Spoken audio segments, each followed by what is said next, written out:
Hello again. So far I've tried to give you tips where there's some guarantee of success, but this time there are no money-back guarantees. But you want a publication, and why not? After all, you've got something to say that's not yet been said. So the first tip is actually to have something new to say, and please make sure you do. And keep that conviction at all times because you're going to need it. But do nothing else yet. What you actually need is a draft. It should be a bit bigger, a bit more wide-ranging, a bit less tidy than you would have had for a final paper. But it should be a draft with all the materials included and all the reference intact, and some notes where perhaps you need to locate extra materials if necessary. So, now we're ready to go. There are a couple of routes to academic fame, but one of the ones that's more fun is to find a conference and submit a paper. So first of all, we need to find a potential conference. So what we do is we Google conference, plus the topic that you're going to talk on, plus the year, and we see what turns up. Alternatively, you could type in call for papers instead of conference.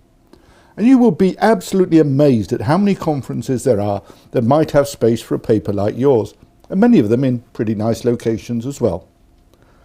So, we found a conference that embraces a topic like yours. So now you need to check several things. Firstly, the deadline for the proposals, and secondly, the length of the proposals. Third, it's not a bad idea to check the date of the conference so you can make sure you can go. Then have a look at what they offer the paper givers.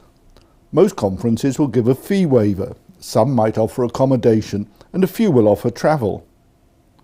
Now, if that's all okay, write a proposal that fits the theme and that raises a question.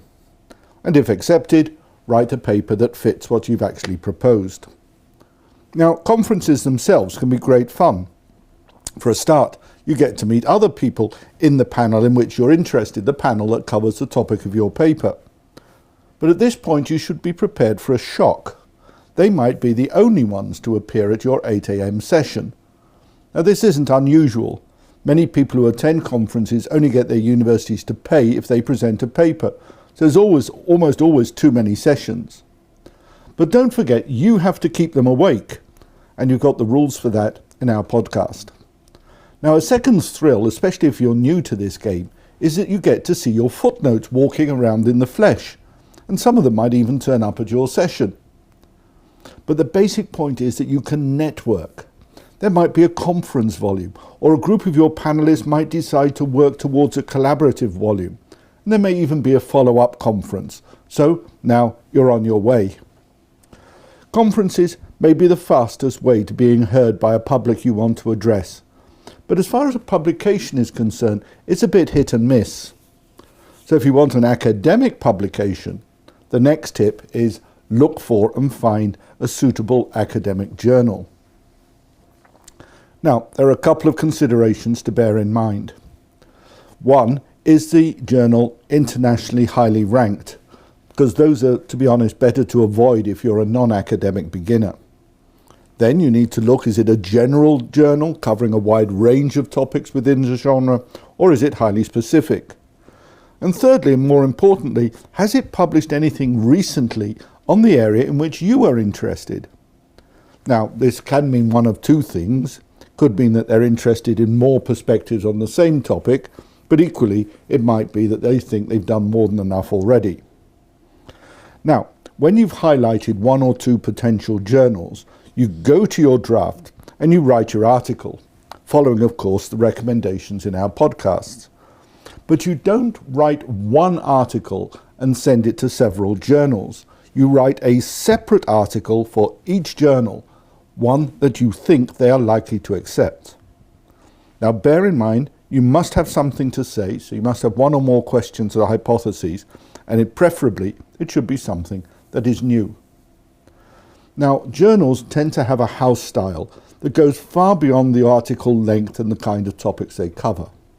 So the more that your article mirrors those they've already published, the fewer chances it'll be returned for adjustment or rejected altogether. So here are some things you should look for.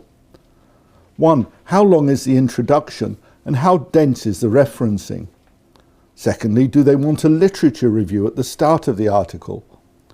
Thirdly, what is their tolerance of tables and graphs? Do they like them or not? Do they use subtitles or not? Do they want you to debate extensively, or do they just want you to get on with it and present your own findings? And what kind of summary and conclusion is expected? Now, if you don't take these things into account at the beginning, the chances are that you'll be asked to do so by the reviewer. Now, if you're inclined to follow the academic route to getting a publication, I'm now a bit reluctant to say this, but find yourself an established academic to add to your team of authors. Although articles are supposed to be blind reviewed, in other words, the reviewers are not supposed to know the identity of the authors, the editors do, and they are the gatekeepers of the journal.